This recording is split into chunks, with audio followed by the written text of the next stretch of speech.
ख्रिस्तानी प्रार्थना शिकवली. प्रार्थना शिकवल्यानंतर प्रभू येशू ख्रिस्ताने आपले शिष्य विचारत होते आम्ही कशी प्रार्थना करावी, तर त्याने प्रार्थना त्यांना शिकवले. आणि स्टार्टिंगलाच लिहिलेलं आहे हे आमच्या स्वर्गातील पित्या. पित्या हा शब्द त्या ठिकाणी वापरलेला आहे, त्याला अब्बा असं म्हटलं जातं. आता अब्बा याला दोन अर्थाने बघितलं जातं. एक म्हणजे ज्याला आपण बाप म्हणतो, पिता म्हणतो, तो बाप. आणि दुसरा म्हणजे त्याचा अर्थ निघतो राजा. आणि लगेचच त्या ठिकाणी म्हटलेलं आहे तुझे राज्य येो. म्हणजे हा राजा आहे, याचं स्वतःच काय म्हणतात किंगडम आहे, राजपट आहे. आणि ते राज्यवर स्वर्गामध्ये आहे, ते या भूतलावर येव. तू आमचा बाप आहे, तू आमचा पिता आहे, स्वर्गामध्ये तुझी सत्ता आहे, परंतु तुझी सत्ता आमच्यामध्येही येव, असं त्याला उद्देशून म्हटलेलं आहे. म्हणजे जे त्या ठिकाणी स्वर्गातील पित्या, पित्या हा शब्द एक बाप दर्शित केला जातो, त्याचबरोबर एक राजा सुद्धा त्याला सन्मानित केलं जातं त्या शब्दाला. आणि म्हणून तो शब्द त्या ठिकाणी घालून प्रभू येशू ख्रिस्ताने त्या प्रार्थनेची सुरुवात केलेली आहे, की आपण त्याला नुसतं पिताच म्हणू नये, तर तो आपला राजा सुद्धा आहे हे लक्षात ठेवावं. आणि राजा असला म्हणजे त्याच्या हातात सगळं आहे. त्याच्या हातामध्ये सिंहासन आहे, त्याच्या हातामध्ये राजदंड आहे, त्याच्या हातामध्ये न्याय आहे, त्याच्या हातामध्ये सत्ता आहे, आणि सगळ्या गोष्टी ह्या त्याच्या अधीन आहेत. ह्याही आपण लक्षात ठेवलं पाहिजे. आणि म्हणून त्याच्या राज्याची आपण दिलासा किंवा मनीषा ठेवली पाहिजे. आता आपण उदाहरण बघणार आहोत फादर्स डे वर. खूप छान. मला तुम्हाला सांगायला आवडेल, माझाही मुलगा तरुण आहे आणि काल आम्ही जवळजवळ 2 तास तो आहे जॉईन, आणि 2 तास आम्ही बोलत होतो. आणि त्याला मी विचारत होते की फादर्स डेला तर मला चर्चला कोणी आमंत्रण देत नाही, कारण मी स्त्री आहे. मदर्स डेला मी जाते, परंतु फादर्स डेला तर पण नेहमी जे फादर त्या ठिकाणी गेस्ट स्पीकर म्हणून बोलवलेले असतात, तर नेहमी मला वाटत असते की मी जरी स्त्री आहे तरी फादर डेलाही मला बोलवा, मी चांगला उलगडा करू शकते, असं मला नेहमी वाटते. आणि आज बघा अनायासे रविवार आणि आपण सगळे एकत्र आलेले आहे, फादर डे आहे. विषय आपला वेगळा होता नित्य नियमानुसार, जो आपला एक सिरीज चाललेली आहे त्यानुसार, परंतु फादर्स डे वर बोलावं अशी माझी इच्छा झाली. आणि काल आम्ही दोघ जण 2 तास चर्चा करत होतो, आणि त्याने बरेच फादर दाखवले, त्याच्यावर त्याच्याबद्दल तो बोलला पण, आणि मी ते खूप छान ऐकत होते. आणि मला असं वाटत होते की अरे वा, याला बऱ्याचपैकी म्हणजे याचं वाचन पण आहे, आणि मनाला खूप छान वाटलं. जसं आता यशला गाणे गाताना बघून एकदम मनाला छान वाटते, तसं त्याच्याबरोबर वचनात सहभागिता करताना खूप छान वाटलं. आणि अशीच चर्चा चर्चा चर्चा करत असताना मग तो म्हणाला असं काहीतरी बोल मम्मा, तसं बोल, वगैरे वगैरे तो गाईड करत होता. आणि खूप चांगला समय गेला. मग नंतर ह्याच विचारांमध्ये झोपेपर्यंत मी त्या विचारांमध्ये राहिले. पहाटे उठल्या उठल्या मला देवाच्याकडून 2 संदेश आले. मी म्हटलं परमेश्वर एकच सांगेन, 2 संदेश कसे सांगू, मग ना अल्टरनेट करेल, दुसरा मी नंतर सांगेन. आणि 2 संदेश परमेश्वराने दिलेले आहे. परमेश्वर म्हणतो का दातृत्वानं देणारं परमेश्वर आहे, ज्याचा विचार आपण करतो, ज्याचं अध्ययन आपण करतो, ज्याचं मनन आपण करतो, त्या गोष्टी दातृत्वानं देणारा प्रभू आहे. आणि इतके अद्भुत परमेश्वराने त्या ठिकाणी मला संदेश दिलाय, रेफरन्स दिलाय, त्या देवपित्याची मी स्तुती करते. आता पिता म्हटलं तर पित्याची गुणवैशिष्ट्य आपण सर्वात पहिले बघूया, बरोबर. आता आई म्हटलं की आईच्या क्लोज सगळी जगच आहे, घरातले सगळे तिच्याच भोवती असतात, माया प्रेम प्रीती हे ते सगळं तिच्यामध्ये आपल्याला बघायला मिळतं. पित्यामध्ये माया प्रेम प्रीती पण आहे. आताच आपण ब्रदरांनी वचन सांगितलेलं आहे की परमेश्वर हा कसा आहे, प्रेम करणारा आहे, परमेश्वर हा प्रीती करणारा आहे, मायाळू आहे तो, बरोबर. परमेश्वरामध्ये जसं प्रेम आणि प्रीती आहे, ती प्रेम आणि प्रीती त्याने मनुष्यामध्ये पण भरलेली आहे. ज्यावेळेस मनुष्याला म्हणजे मानवाला निर्माण केलं, तर त्यावेळेसच त्याच्यामध्ये काय म्हणतात नर आणि मादी अशी निर्माण केलेली आहे. म्हणजे तो ज्यावेळेस निर्मित झाला त्यावेळेस तो प्रजनन करताच होता ऑलरेडी, त्याच्यातून स्त्री परमेश्वराने बाहेर काढलेली आहे. आणि हे सगळ्या गोष्टी ज्या आहेत ह्या प्रेम प्रीती माया याशिवाय होऊ शकत नाहीत. ज्यावेळेस प्रेम प्रीती माया असते त्यावेळेसच आपण त्यामध्ये आपल्यातून आपण दुसरं निर्माण करू शकतो. तर आजचा टॉपिक आपला आहे आत्मिक पिता, आध्यात्मिक पिता आपण बघणार आहे.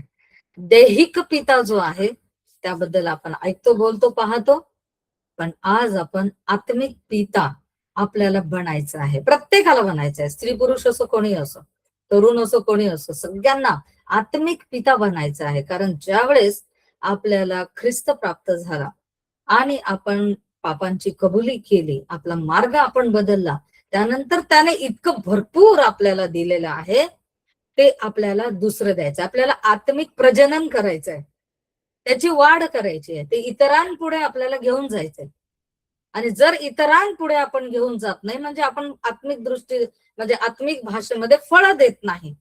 फळं देत नाही म्हणजे माझा मी एकटाच आहे, जे मला देवाकडून मिळालेलं ते माझ्यामध्येच आहे, मी दुसऱ्यांना दिलेलं नाहीये, म्हणजे वाढ केलेली नाही.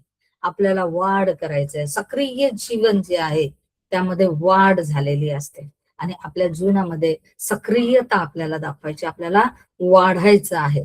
तर आता पित्याचे गुणवैशिष्ट्य जर आपण बघितले तर काय आहे, साहित्यिक आधार देणारा आहे पिता, म्हणजे पैसा, अडका, जागा, वस्तू हे ते, म्हणजे एक सेटल स्थितीमध्ये मुलं येईपर्यंत वडील त्यांना तो एक आधार देत असतो, स्वतःचं नाव देतो, जागा आहे ते सगळ्या गोष्टी, म्हणजे लेकराला त्या ठिकाणी काय करतो, मटेरियल सपोर्ट तो करतो, एक प्रकारची मटेरियल हेल्प त्याची ती असते. आणि आपण सगळे त्यातून गेलेलो आहे आणि आपण सगळे त्यामध्ये अग्री होणार आहे, बरोबर. त्यानंतर दुसरं जे आहे ते सक्रिय उपस्थिती, पित्याची उपस्थितीच बस असते, पिता असणंच महत्वाचं असते. भले महिनाभर त्याच्याशी नाही बोलणार मोठे झालेले मुलं, लहान मुलं तर अंगावरच खेळतात, पण मोठे झालेले मुलं महिनाभर नाही बोलणार, पण पित्याने घरात असणं हा मोठा आधार असतो, खूप मोठा आधार असतो. पप्पा आहे ना, बस. आणि ते त्याला आपण म्हणूया की ऍक्टिव्ह प्रेझेन्स, तर पित्याचा एक ऍक्टिव्ह प्रेझेन्स, सक्रिय उपस्थिती असणं फार आवश्यक आहे, जी आपल्याला कुटुंबामध्ये बघायला मिळते. परंतु आत्मिक पिता म्हणून आपल्याला सक्रिय उपस्थिती दाखवणे अत्यंत आवश्यक आहे. त्याचबरोबर आत्मिक पित्याला मार्गदर्शक चांगलं होणं गरजेचं आहे, जो आत्मिक पिता आहे, ज्याच्यामध्ये आत्मिक दान आणि वरदान आहे, आशीर्वाद आहे, वचनाचा पुरवठा आहे, त्याला प्रार्थना करता येतं, त्याच्याजवळ उत्तमोत्तम साक्षी आहे, सेवेचं त्याची इच्छा आहे, असे जे दान आणि वरदानाने भरलेले व्यक्ती जो आहे त्याने स्वतःचं मार्गदर्शन इतरांना केलं पाहिजे, म्हणजे गायडन्स केलं पाहिजे. आणि जगिक दृष्टिकोनातून कुटुंबामध्ये आपण बघतो की पिता एखादी गोष्टच बोलतो पण लेकराला ती अचूक समजते, दिवसभर आई बोलते, परंतु वडिलांनी एखादी गोष्ट बोललेली मुलाला ते समजून जाते, हा बस. कारण वडील हा शॉर्ट मध्ये बोलतो आणि मुलगा ते शॉर्ट त्याच ठिकाणी नोंद करून घेत असतो, कारण त्याला माहित असते यानंतर भेटणार की नाही माहित नाही, आज तर बोलले पप्पा, नंतर बोलले नाही तर म्हणजे हेच इम्पॉर्टंट आहे, तेच बोलले ते माझ्यावर. आईचं आपलं दिवसभर चालू असते, बरोबर.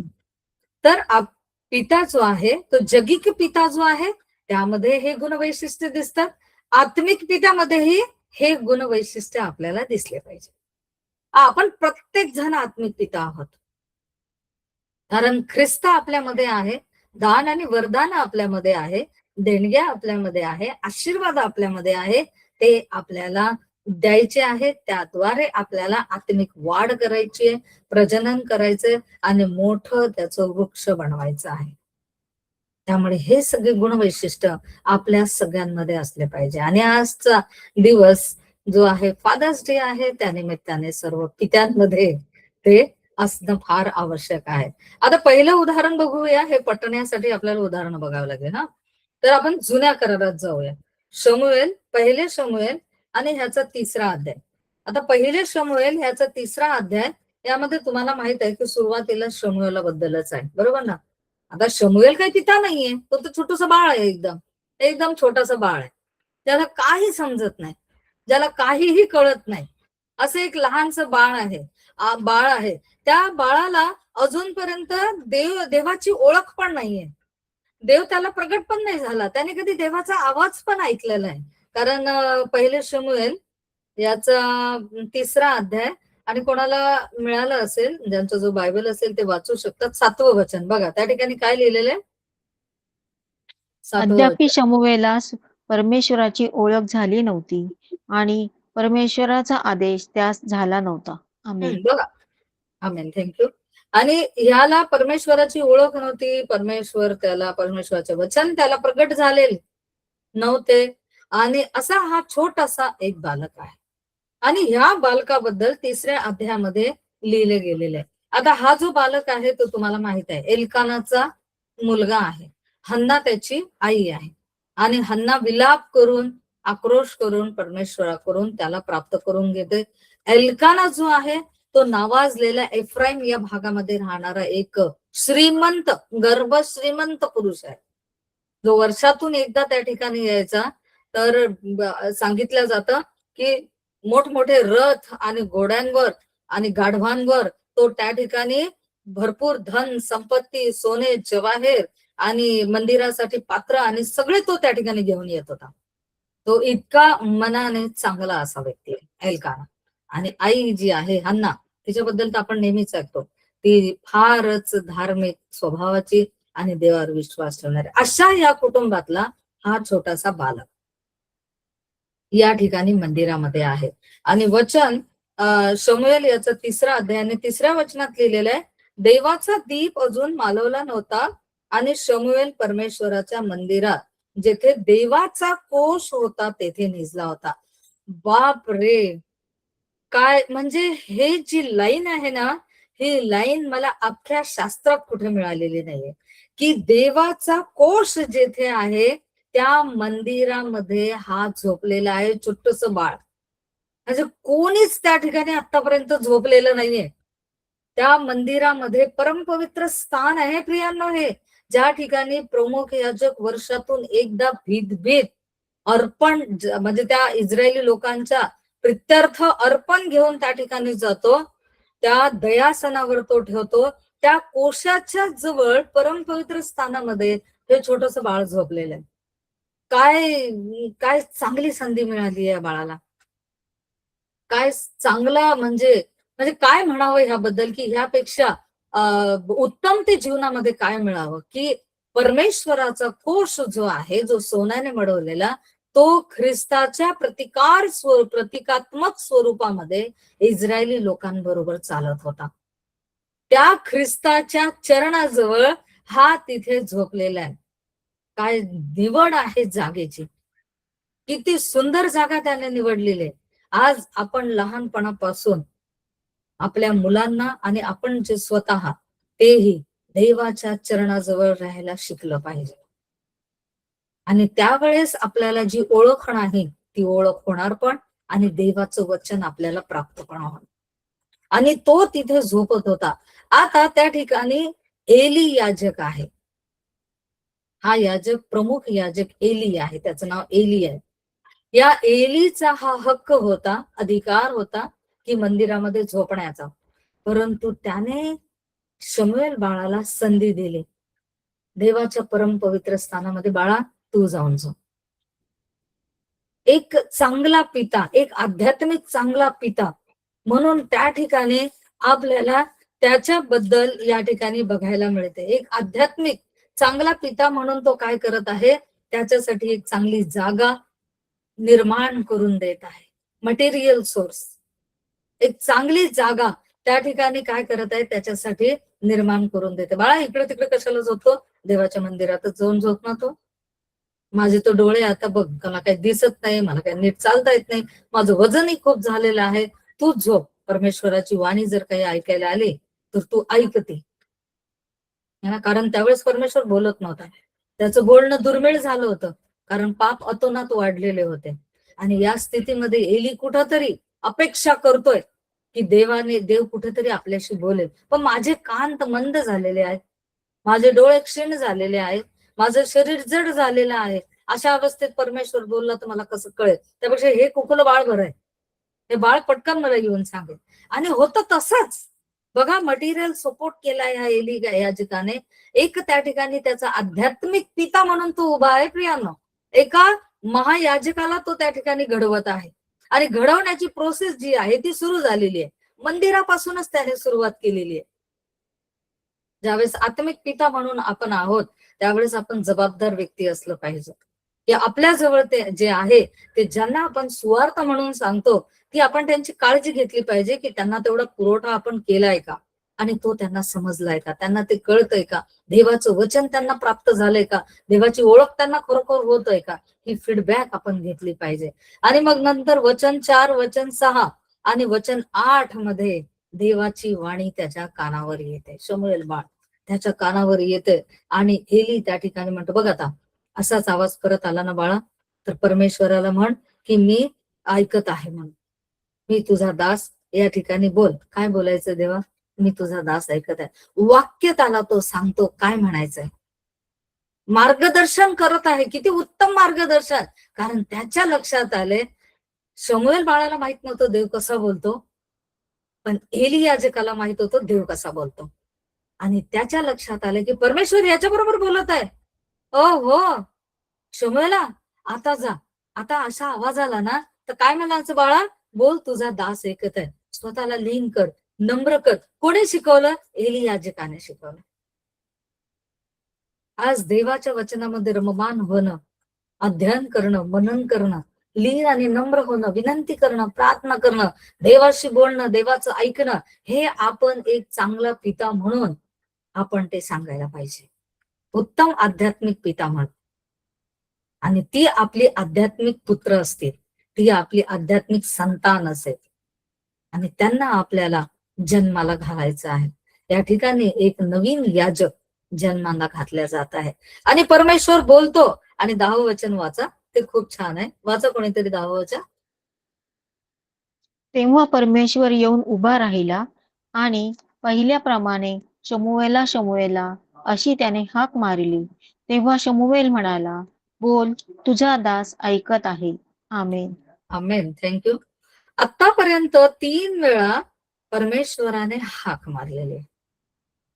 ज्यावेळेस एली त्याला म्हणतो, बोल तुझा दास ऐकत आहे असं म्हण, त्यावेळेस परमेश्वराला समजलं की आता शमूएल माझ्याशी बोलणार आहे. आता तो पळत जाऊन एलीकडे जाणार नाही, आता तो माझ्याशी बोलणार आहे. त्यामुळे तो नुसता हाक देत नाही, तर त्याच्या जवळ येऊन उभा राहतो, तो त्याला ओळख दाखवतो. आणि हे कोणी शिकवलं? एली याजकाने शिकवलं, आत्मिक पिता. आणि त्याने शिकवलं, त्यामुळे एवढ्या छोट्याशा वयामध्ये त्याने परमेश्वराला बघितलेला आहे. त्याला त्याची परमेश्वराची ओळख झालेली आहे. बघितलेलं आहे म्हणजे परमेश्वर स्पिरिट मध्येच असेल. कारण असा जर परमेश्वर उभा राहील तर शमूएल भस्म झाला असता. आणि मग वाणी तशीच्या तशी आली आणि तो म्हणाला की बोल, तुझा दास ऐकत आहे. आणि हा शमूएल जो आहे, पुढे जो आहे, तो काय बनला प्रियांनो, ते आपण बघूया. बघा, पहिले शमूएल 7वा अध्यायाचं टायटल काय लिहिलंय? टायटल कोणीतरी मोठ्याने वाचा, काय लिहिलंय टायटल, मला ते फार आवडलं. काय लिहिलेलं आहे? शमूएल शमूएल इस्रायल लोकांचा न्याय इन्साफ करतो. Yes, praise the Lord, thank you. काय बनला तो? इस्रायली लोकांचा न्यायाधीश बनलाय. एक आत्मिक पिता, करेक्ट त्याला डायरेक्शन, मार्गदर्शन केलेलं आहे. त्याला मटेरियल त्या ठिकाणी सपोर्ट सुद्धा केलेला आहे. त्यानंतर सक्रिय त्याची उपस्थिती दाखवलेली आहे, वारंवार त्याला बोललेले, त्याला शमूएलला समजून घेतलेलं आहे आणि उत्तम ते गायडन्स केलेलं आहे. आणि या सगळ्या गोष्टींमुळे शमूएल हा इस्रायली लोकांचा न्यायाधीश झालेला आणि अत्यंत अल्प वयामध्ये त्या ठिकाणी तो एक न्यायाधीशाचं काम करतो. एक प्रमुख याजक म्हणून तो त्या ठिकाणी काम करतो. महान राजा दावीद याला तो अभिषेक करतो आणि इतकी मोठी गोष्ट, मोठमोठ्या गोष्टी त्याच्या द्वारे परमेश्वराने करून आणल्या. आज आपण जर सुवार्ता कोणाला सांगतो, तो व्यक्ती असा झाला पाहिजे, त्याचं जीवन बदलून गेलं पाहिजे. या प्रकारचं शिक्षण आपण द्यायला पाहिजे, या प्रकारे आपण आत्मिक त्याची काळजी घेतली पाहिजे. आता नवीन करारात जाऊया. नवीन करारामध्ये खूप छान आहे, मत्तेय शुभवर्तमान आणि ह्याचा 8वा अध्याय आणि 5 पासून तर 13 पर्यंत. आता आपण बघितलेलं आहे एली आणि शमूएल, यामध्ये पिता आणि पुत्र. एलीने शमूएलाला जन्म घातलेला नाहीये, पण तो त्याचा आत्मिक पिता आहे आणि त्याने त्याला न्यायाधीश या पदापर्यंत तो घेऊन गेलेला आहे, बरोबर. आणि या ठिकाणी आता मत्तेय 8, 5 ते 13 पर्यंत या ठिकाणी शताधिपती आहे. एक अत्यंत श्रीमंत मनुष्य आहे. खूप जास्त श्रीमंत हा मनुष्य आहे की ज्याच्याकडे नोकर चाकर आहेत, खूप चांगला बंगला म्हणा आपल्या आजच्या भाषेमध्ये आहे, आणि सगळी काही गर्भ श्रीमंत आहे, पैसा अडका सोनं नाणं सगळं काही याच्याकडे आहे. परंतु याच्याकडे एका गोष्टीची कमी आहे, आणि ती गोष्ट कमी म्हणजे काय, तर ह्याने स्वतःसाठी, आपल्या कुटुंबातील आपल्या मुलांसाठी, आपल्या मुलींसाठी, आपल्या पत्नीसाठी किंवा आपल्या नातेवाईकांसाठी याने काही मागितलेलं नाही. हे सगळे जण त्याचे एक जवळचे क्लोज रिलेशन वाले लोक होते, परंतु त्यांच्याबद्दल तो काही बोलत नाही. आणि तो ज्यावेळेस प्रभू येशू ख्रिस्त त्याच्या समोर येतो, तिथे लिहिलेलं आहे की येशू कफरनहूमास आल्यावर एक शताधिपती त्याच्याकडे आला. शताधिपती प्रभू येशू ख्रिस्ताकडे आला आणि त्याची तो प्रार्थना करायला लागला, विनंती करायला लागला, आग्रह करायला लागला. आणि तो विनंती करायला लागला स्वतःसाठी नाही, स्वतःच्या कुटुंबासाठी नाही, अजून श्रीमंती प्राप्त व्हावी त्यासाठी नाही, अजून नाव लौकिक व्हावं त्यासाठी सुद्धा नाही, तो एका चाकरासाठी प्रार्थना करायला लागला. त्या युगामध्ये चाकर जे आहे म्हणजे त्याला गुलाम असं म्हटलं जायचं, तर एक विक्री करण्याचं माध्यम त्यांना समजलं जायचं. त्यांची विक्री केल्या जात असे, जशी एखादी वस्तू विकली जाते, भाव केला जातो, अशा प्रकारचं लाचार जीवन या चाकर लोकांचं असायचं. ते अर्धनग्न अवस्थेमध्ये आयुष्यभर असायचे. त्याचबरोबर कोणत्याही प्रकारचे चांगलं जीवन त्यांचं नसायचं. ते दिवसभर काम करायचे आणि त्यांना काम जे होते ते कष्टाचे असायचे, आणि चुकल्यानंतर फटक्यांचा मार त्यांना मिळत असे, त्यामुळे त्यांच्या शरीरावर जखमा आणि जखमा असायचे. त्याचबरोबर ज्यावेळेस विक्री करताना त्यांना घेतलं जायचं, तर त्यावेळेस त्यांच्या कपाळावर एक निशाण केलं जायचं, की जो मालक आहे त्या मालकाने ठरवलेला आहे तसं निशाण छन्नीने त्या ठिकाणी खोदून खोदून ते निशाण तिथं केलं जायचं. आणि त्यानंतर आता तो विक्रीला जाणार नाही, कारण तो एका व्यक्तीने घेतलेला आहे असं ते प्रतीत व्हायचं, असं ते समजून जायचं की नाही आता याची विक्री झालेली आहे. आणि ते चिन्ह तो आयुष्यभर बाळगून ठेवायचा, आणि ते चिन्ह म्हणजे गुलामगिरीचं दर्शक आहे, एक नौकरचं त्या ठिकाणी दर्शक अशा स्थितीचं होतं. म्हणजे इतक्या लाचार अवस्थेमध्ये तो चाकर आहे, आणि त्या चाकराबरोबर बद्दल शताधिपती प्रभू येशू ख्रिस्ताला विनंती करत आहे. म्हणजे हा जो शताधिपती आहे हा किती उच्च विचारसरणीचा व्यक्ती आहे. त्याला चाकर मानत नाहीये, त्याला तो गुलाम मानत नाहीये, त्याला तो म्हणजे आता त्याचं काही काम नाही, आता तो मरायला टेकलेला आहे, तर द्या फेकून त्याला कुठंतरी, द्या त्याला टाकून, चला त्याच्यावर दगडमार करा, मारून टाका. कोणीच त्याला विचारलं नसतं त्याच्याबद्दल, कारण गुलाम त्यांचं जीवन हे असंच असायचं. आणि अशा स्थितीत असताना हा जो शताधिपती उच्च विचारसरणीचा व्यक्ती या ठिकाणी प्रगट होतो, आणि तो एक आत्मिक पिता म्हणून या ठिकाणी तो चाकरासाठी मध्यस्थी करत आहे, त्याच्या जीवनासाठी तो मागत आहे. तो आपल्या स्वतःसाठी मागत नाही, त्याच्या जीवनासाठी तो मागत आहे. आणि म्हणतो प्रभूजी, आणि लीन आणि नम्रतेने एका चाकराबद्दल तो म्हणत आहे, आणि तो म्हणतो प्रभूजी माझा चाकर पक्षघाताने अतिशय पीडित होऊन घरात पडला आहे, त्याने त्याला मटेरियल सोर्स सपोर्ट केलेला आहे. एक चाकराला, एका गुलामाला त्याने आपल्या घरामध्ये जागा दिलेली आहे.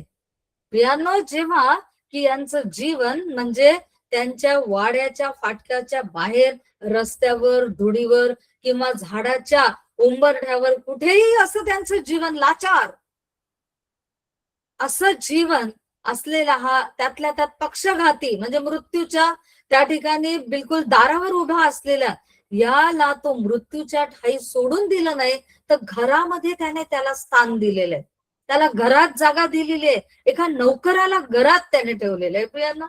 आणि नौकर शब्द तर हा स्टँडर्ड आहे आजच्या काळाचा. चाकर, गुलाम, एका गुलामाला त्याने घरात ठेवलेले. त्याने आपल्या कुटुंबातल्या पत्नीला कसं उत्तर दिलं, आपल्या मुलांना कसं उत्तर दिलं, नातेवाईकांना कसं समजलं, हे त्याला माहिती. त्याने गुलामाला घरात ठेवलं. त्याने गुलामाला त्या ठिकाणी आसरा दिलेला आहे, छत दिलेलं आहे, त्याची तो काळजी घेत आहे. कदाचित बऱ्याच डॉक्टरांकडे त्यांनी दाखवलं असेल, त्याचा इतका जीव आणि प्रेम त्याच्यावर बसलेला आहे.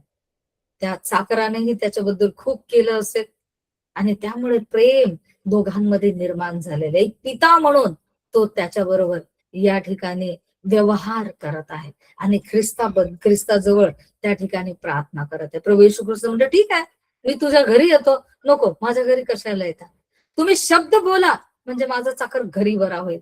म्हणजे त्याला तेवढा सुद्धा वेळ नकोय की प्रभू येशू ख्रिस्त मग माझ्या घरी येईल, मग एवढा वेळ जाईल, मग तो बसेल, मग त्याचा औंचार पाहुणचार होईल, मग त्या चाकराकडे मी त्याला नेईल, मग तो दाखवेल आणि मग तो बरा करेल, त्याला स्पर्श करेल. एवढा सुद्धा त्याला वेळ नकोय, एवढ्या सुद्धा त्या चाकऱ्याच्या शरीराला त्याला पीडा नकोय.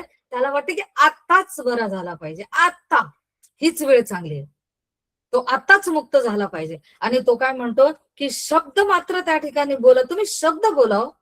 तुम्ही फक्त बघा वचन 8 वाचा कोणीतरी, वचन 8, मत्ते 8:8 वाचा कोणीतरी.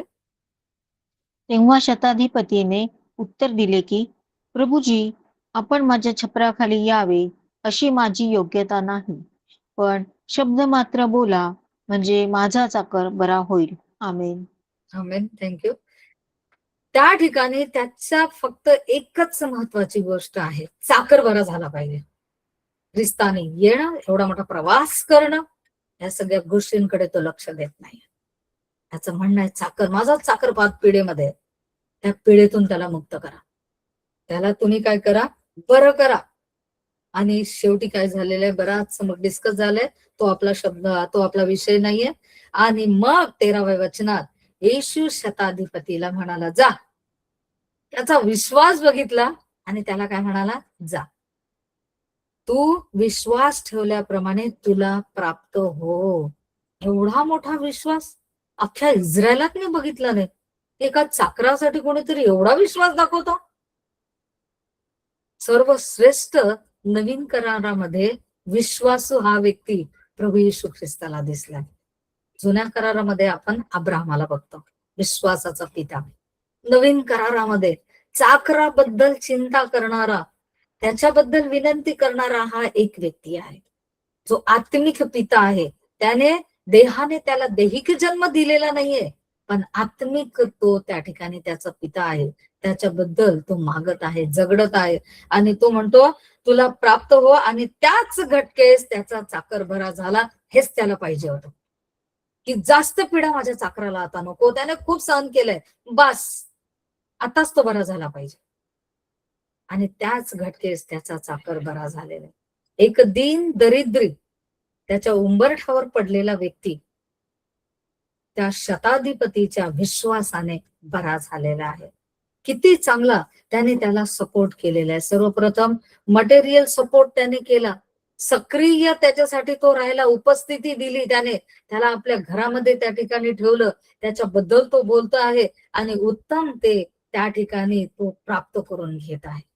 ख्रिस्ताकडून उत्तम ते त्या चाकरासाठी मिळवून घेत आहे. आणि तिसरं उदाहरण आपण बघूया, एकदम खूप छान आणि फेवरेट माझा तो कॅरेक्टर आहे आणि खूपच चांगला रायटर आहे शास्त्रामधला, ज्याने नवीन करारामध्ये जास्तीत जास्त पत्र लिहिलेले आहे. आणि मी बोलत आहे पौलाबद्दल. आता तुम्हाला वाटेल पौलाचं लग्नच नाही झालं, मग पौलाला पुत्र कुठून झाले? परंतु पौलाला आध्यात्मिक पुत्र होते, आत्मिक पुत्र होते. त्याने आत्मिक पुत्रांचं प्रजनन केलेलं आहे, त्याने संतती वाढवलेली आहे. आणि आपल्याला, मी तेच म्हणते, आपण तर दैहिक पिता आणि माता आहोत. हे तर देवाची खूप मोठी कृपा आहे की आपल्याला पुत्र आणि कन्या देवाने दिलेले आहेत. परंतु आपल्याला आत्मिक त्या ठिकाणी पिता पण व्हायचं आहे आणि आई पण व्हायचं आहे, आत्मिक सुद्धा आपल्याला व्हायचं आहे. या ठिकाणी पौलाचं उदाहरण बघूया आपण, खूप छान. आता पौलाने जे पत्र लिहिलेले आहे ते मंडळांना लिहिलेले आहे, परंतु त्याने दोन व्यक्तींनाही पत्र लिहिलेले आहे. एका व्यक्तीला एकदा सोडून 2 वेळा पत्र लिहिलेलं आहे आणि एकाला एकदा पत्र लिहिलेलं आहे. आणि ते त्याचे लेकर आहेत, ते त्याचे लेकर आहेत. आणि मी बोलते हे, मी माझं कल चाललेलं आहे बघा, पहिले तिमोथी याचा पहिला अध्याय आणि पहिल्या वचनामध्ये वाचा कोणीतरी. पहिले तिमोथी पहिला अध्याय पहिलं वचन. देव आपला तारणारा व ख्रिस्त येशू आपली आशा यांच्या आज्ञेने ख्रिस्त येशूचा प्रेषित पौल ह्याच्याकडून विश्वासातील माझे खरे लेकरू तिमोथेय याला. आमेन. आमेन. थँक्यू. काय मस्त लिहिलंय. काय लिहिलंय तिथं?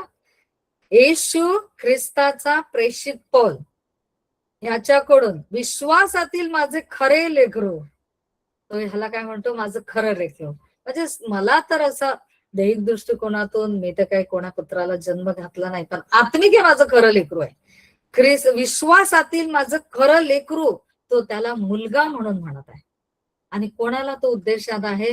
तो तिमोथेला म्हणत आहे की तिमोथे माझं खरं लेकरू आहे. त्याचबरोबर दुसरे तिमोथी पहिला अध्याय आणि पहिल्या वचनामध्ये वेगळा शब्द तो वापरतो. बघा पहिल्या वचनात काय लिहिलंय? दुसरे तिमोथी पहिला अध्याय. प्रिय मुलगा तिमोथेय ह्याला ख्रिस्त येशू मधील जीवनविषयक वचनानुसार देवाच्या इच्छेने ख्रिस्त येशूचा प्रेषित पौल ह्याच्याकडून.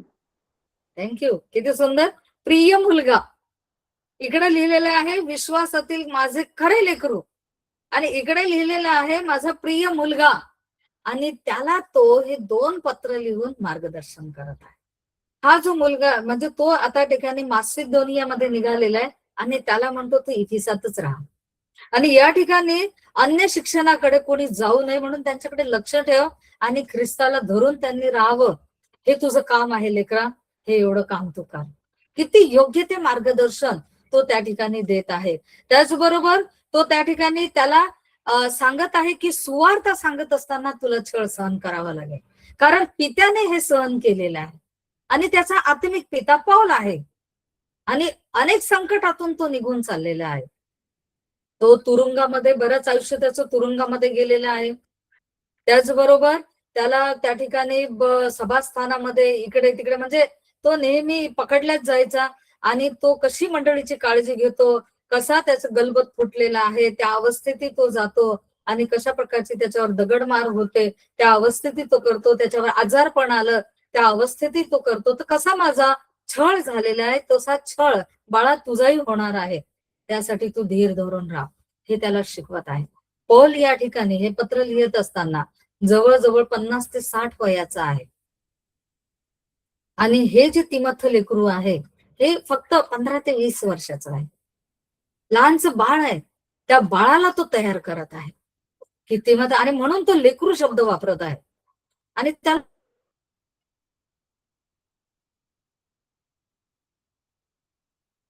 तो बनवत आहे.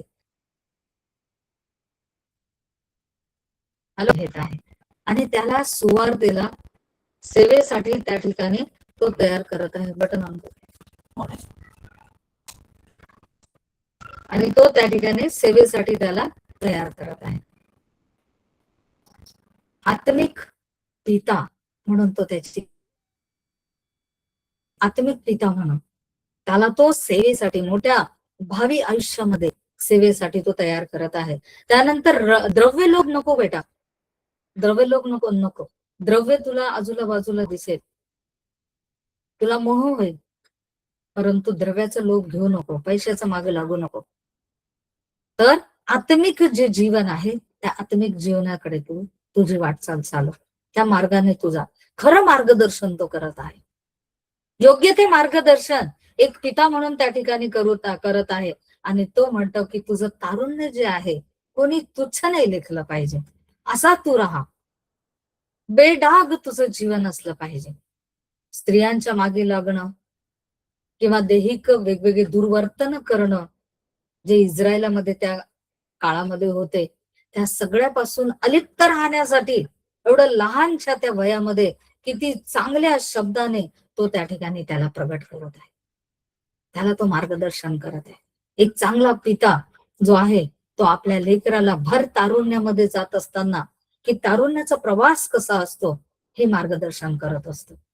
त्यात आत्मिक जो पिता आहे, तारुण्य त्यासह त्याचं आत्मिक जीवन, देवाबरोबरचा त्याचा सहवास, त्याची उपस्थिती याचंही तो शिक्षण देत असतो. एक चांगला आत्मिक पिता जो आहे तो हे जरूर करतो. यासाठी की जे वाईट अनुभव माझ्या जीवनात आले ते माझ्या लेकराला नाही आले पाहिजे. तो त्यातून सोडून छान व्यवस्थित पार गेला पाहिजे. आणि या ठिकाणी विश्वासातील माझं खरं लेकरू, माझं प्रिय बाळ, माझा प्रिय मुलगा, असं म्हणून तो त्याला सांगत आहे. आणि सर्वात महत्वाची गोष्ट, या दोन्हीही जे पत्र त्याने लिहिलेलं आहे त्या पत्रामधलं महत्वाचं शेवटचा भाग जो आहे तो म्हणजे काय, सुयुद्ध केल्यावर मुकुट मिळते बाळा. तू या जगातल्या गोष्टी बघशील, पैसा बघशील, त्यानंतर नावलौकिक बघशील, प्रतिष्ठा बघतील, सन्मान बघशील, हे सगळं बघशील, पण हे या जगामध्ये राहणार. परंतु सुयुद्ध जर तू करशील ना तर तुला मुकुट मिळेल. आणि तो मुकुट कोण देणार आहे? आपला पिता, जो आपला पिता पण आहे आणि जो आपला राजा पण आहे. आणि त्या राजाचे पुत्र राजपुत्र असतात. पित्याचे पुत्र जसे पुत्र असतात तसे या पित्याचे पुत्र राजपुत्र असतात. मग राजाच्या मस्तकामध्ये मुकुट असतो, मग राजकीय पुत्रांच्या मस्तकामध्ये सुद्धा मुकुट असला पाहिजे. आणि त्या मुकुटासाठी तू झट. तू राजपुत्र आहेस, त्या राजपुत्राने मुकुटासाठी झटायला पाहिजे. किती सुंदर त्या ठिकाणी मार्गदर्शन पौल आपल्या लेकराला करत आहे. किती अद्भुत मार्गदर्शन आहे. त्याने त्याच्यासाठी पूर्ण जे मटेरियल सपोर्ट जो आहे तोही निर्माण करून दिलेला आहे. त्याला त्याने त्या मंडळीमध्ये पाळक पद दिलेला आहे. त्यानंतर मग पाळक तो झाला, हा जो तिमथ्य आहे हा पाळक झालाय मंडळीमध्ये. त्यानंतर मग त्याने त्या ठिकाणी मंडळीमध्ये राहून तिथे त्यांनी मंडळीच्या स्थापना करणं सुरू केलेलं आहे. म्हणजे पाळक झाला, त्याला आधार दिला पौलाने. जसा त्याला आधार मिळाला त्याचा फायदा तिमथ्याने घेतला, त्याने मंडळांची स्थापना करणं चालू केलं. आणि प्रेषित जे आहे त्या अधिकृत प्रेषित म्हणून सुद्धा तो त्या ठिकाणी होता. कारण त्या त्या काळामध्ये म्हणजे पहिल्या शतकामध्ये अशा प्रकारची स्थिती होती की अधिकृत प्रेषित जे आहे, ज्यांना एवढ्या एवढा कालावधी सेवेमध्ये झालेला आहे आणि कोणत्याही प्रकारचा आरोप त्यांच्यावर नाहीये, त्यांचे हात एकदम शुद्ध आहेत आणि त्यांची सेवा एकदम खूप चांगली झालेली आहे, अशा लोकांना अधिकृत प्रेषित हा दर्जा दिला जात असे. जसं की आपण आपल्या आत्ताच्या भाषेमध्ये म्हणूया पोप वगैरे, की जे भरपूर अशा चढत चढत चढत जातात आणि त्यांचं वयाने त्यांना सपोर्ट दिला तर त्यांना पोप हा दर्जा सुद्धा मग मिळतो आणि ते पोप होऊन जातात व्हॅटिकन सिटीमध्ये. आणि तिथून सर्व रोमन जी सत्ता आहे, रोमन कॅथलिक जो पंथ आहे त्याच्यावर ते आधिपत्य करतात. आणि ते फक्त व्हॅटिकन सिटी पुरतं नाही तर जागतिक लेवलला असतात. आणि तशाच प्रकारची थोडीशी सिस्टीम जी आहे त्यावेळी ती होती, तर अधिकृत प्रेषित म्हणून हा तिथे झालेला आहे. मग पौलाने जो आधार त्याला दिला, पौलाने जे उत्तम मार्गदर्शन त्याला केलं, पौलाने जी स्वतःच उपस्थिती त्याच्याबरोबर एक पिता म्हणून खंबीरतेने दाखवली, त्यामुळे आपल्याला बघायला मिळतं की तिमोथी हा वाढत वाढत वाढत वाढत एक अधिकृत प्रेषित त्या ठिकाणी झालेला आहे. त्यांनी मंडळाची स्थापना केलेली आहे आणि एका मंडळीचा तो प्रमुख पाळक सुद्धा होता.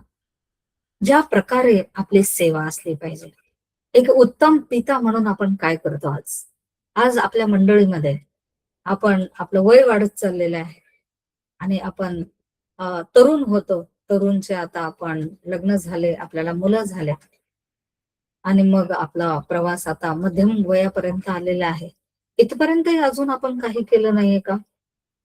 मी हे जे वय जे आहे ते आत्मिक वयाबद्दल बोलते, की ज्या वेळेस ख्रिस्ताचा आपण स्वीकार केला, आपण कबुली केली, मग ख्रिस्ताच्या वचनामध्ये वाढलं आणि आपण त्यामध्ये तरुण आणि भरभक्कम झालो आणि मग नंतर आपण आणखी परिपक्व झालो आणि या परिपक्व अवस्थेमध्ये गेलो तिथपर्यंत अजून कोणालाही आपण आत्मिक पिता म्हणून उभं राहिलो नाहीये का? जर आपण आत्मिक पिता म्हणून अजूनपर्यंत उभं राहिलो नाही तर आपण उभं राहूया. आणि आतापर्यंत आत्मिक पिता म्हणून अनेकांना आपण स्थिर केलेलं आहे, उभं केलेलं आहे, आत्मिक बळ दिलेलं आहे, देवाची ओळख त्यांना करून दिलेली आहे, देवाचं वचन आता त्यांच्या बरोबर बोलतं. त्यांचे जे प्रश्न आहेत त्यांचे प्रश्न त्यांच्यापासून सोडवलेले आहेत, त्यांना बंधमुक्त केलेले आहे. तो चाकर बंधमुक्त झाला, बंधनातून आपण अनेकांना प्रार्थनेद्वारे मुक्त केलेलं आहे. किंवा पौलाप्रमाणे आपण अनेकांना त्या ठिकाणी सेवेमध्ये आधार दिलेले आहे. आणि आपण हे आता करूया. आतापर्यंत आपण नाही केलं, पण देवाचं वचन आज स्पष्ट आपल्याकडे आलेलं आहे. कारण अंताच्या अंत समयाला आपण आलेलो आहोत. अरे हे काम करायचं आपलं राहिलंय का? आपण एक जगिक पिता म्हणून आपल्या लेकरांसाठी दिवस रात्र मेहनत करतो, घर बांधून देतो, हे करतो, ते करतो, पैसा जमा करतो, त्यांच्या भविष्याची तरतूद करतो आणि खूप काही करत राहतो आपण. आणि आपण ते योग्य करतो, आपण काही चुकत नाही. शास्त्र पण शिकवतं की आई वडिलांनी मुलांसाठी साठवण ठेवलं पाहिजे, कमवलं पाहिजे, जमा करून ठेवलं पाहिजे. आपण योग्य तर करतो, पण एक आत्मिक आई आणि आत्मिक पिता म्हणून आपण काय करतो? तीही आपली आत्मिक सेवा आहे, तीही आपली आत्मिक जबाबदारी आहे. आणि या जबाबदारीला आता आपण आपल्या हातामध्ये घेऊया आणि आपण कोणाला तरी सेवा सुवार्ता सांगून त्यांचं जीवन बदलण्याचे प्रयत्न करू आणि त्यांचा फीडबॅक घेऊया, त्यांना आधार देऊया. एक चांगला भरभक्कम समाजातला समाज हादरून टाकणारा व्यक्ती त्याला आपण बनवूया. आज मी जी तुमच्या समोर एवढी ठामपणे बोलते आणि प्रत्यक्ष सुद्धा हजारो लोकांमध्ये जाऊन एकदम निर्भीडपणे बोलते, हे काही मी जन्माची नव्हती. मला बनवणारे अनेक लोक आहेत. त्यांनी माझ्यासाठी प्रार्थना केल्या, मला शिकवलं, मॉडेल म्हणून माझ्या समोर उभे राहिले, माझा हात धरून त्यांनी पुढे आणलं आणि त्यानंतर मी या ठिकाणी एक सुवार्तिक म्हणून उभी राहू शकले. आज आपण हे तेच करूया. जसं आपल्याला कोणीतरी दिलं, तसं आपण आपल्याला जे मिळालंय ते कोणाला तरी देऊया, किंबहुना अनेकांना देऊया, अनेकांना देऊया. मी देवाची स्तुती करते, देवाचे खूप आभार मानते. खूप अद्भुत वचन मला हे मिळालेलं आहे आणि मी परमेश्वराची खूप स्तुती करते की दैहिक पिता बघण्यापेक्षा आत्मिक नेत्राने आत्मिक पिता आपण आता बघूया. कारण अंताच्या अंत समयाला आलं, जगाचा अंत कधीही होणार आहे आणि हे राहून जाईल. आणि परमेश्वर तर न्यायाच्या दिवशी आपले फळं किती गोळा झालेले आहेत आपण ते तो बघणारच आहे. तो म्हणेल, हा तुला दिलेलं एवढं चांगलं अमूल्य वचन, ते वचन घेऊन तू तसंच ठेवलं, कोणालाच दिलं नाही, म्हणजे त्या दाखल्याप्रमाणे झालं. तुला मिळालेले 2,000 तू जमिनीत जाऊन रोवले, त्या दाखल्याप्रमाणे केलंस का तू? अरे ते किमान कोण्या सावकाराकडे दिले असते तर व्याजासकट त्यावर तरी मला भर मिळाली असती. असा परमेश्वर बोलेल, असाच बोलेल परमेश्वर. म्हणून आपल्याला काय करावं लागेल? ज्याला 5,000 मिळाले त्याने 10,000 गोळा केले, त्या पद्धतीचे आपलं जीवनशैली आपण ठेवूया. आपल्याला जे भरपूर मिळालंय त्यावर आपण भरपूर फळं गोळा करू, भरपूर पुत्र आणि कन्या आपण गोळा करूया. अनेकांना आपण सुवार्ता सांगूया, अनेकांना आपण आत्मिक जीवनामध्ये स्थिरता आणि बल देऊया, सामर्थ्य देऊया, त्यांना स्थिर करूया. संकट येतील परंतु उभं राहायचंय, उभं राहायचंय. त्यांना आपण एक आधार देऊया, आपण त्यांचा आधार बनूया. जसा देवाने आपल्याला आधार दिला, आपण स्थिर झालो, तसं आपणही त्यांना एक पुत्र आणि कन्या विश्वासणारे म्हणून आपण त्यांना आधार देऊया. कारण पौल काय म्हणतो? विश्वासातील माझे लेकरं. आणि आपण विश्वासातील संतान आता या वर्षी निर्माण करूया. नवीन काहीतरी आव्हान आपल्या जीवनामध्ये आपण या ठिकाणी आणणार आहोत. मी देवाची स्तुती करते, देवाला धन्यवाद देते आणि खूप छान वचन परमेश्वराने मला दिलं आणि फ्रेश ताज आजच पहिल्यांदा मी आपल्याच ग्रुपमध्ये सांगितलेलं आहे आणि या वचनाबद्दल मी देवाचे आभार मानते. पुन्हा एकदा मला ख्रिस्ताचं गौरव करता आलं, त्याची घोषणा करता आली, त्याची महिमा करता आली, त्याला उंचवता आलं, याबद्दल माझं मन अत्यानंदित झालेलं आहे. मी हर्षित आहे आणि आनंदित आहे आणि देवाचे आभार मानते की परमेश्वराने ख्रिस्ताच्या नावाची घोषणा करण्यासाठी माझी निवड केली आणि मला संधी दिली. तर ब्लेसेड फेलोशिप ग्रुपमध्ये आयोजक, नियोजक, संचालक आणि ऍडमिन यांचे मनापासून आभारी आहे. सुंदर गीत गाणारं यश लोखंडे यांचे सुद्धा आभारी आहे. माझ्यासाठी प्रार्थना करणारे प्रत्येकाचे आभारी आहे आणि सगळेच आपण एकत्र झालेलो एक मंडळी म्हणून, एक कडक म्हणून तुम्हा सर्वांचे मी आभारी आहे. देव बाप तुम्हा सर्वांना आशीर्वादित करो. या वचनाच्या प्रकाशामध्ये आपण पुढचा आठवडा राहणार आहोत आणि शोधणार आहोत की मी आत्मिक पिता म्हणून कुठे काम करू शकतो आणि आपण कामाला लागूया. प्रेझेंट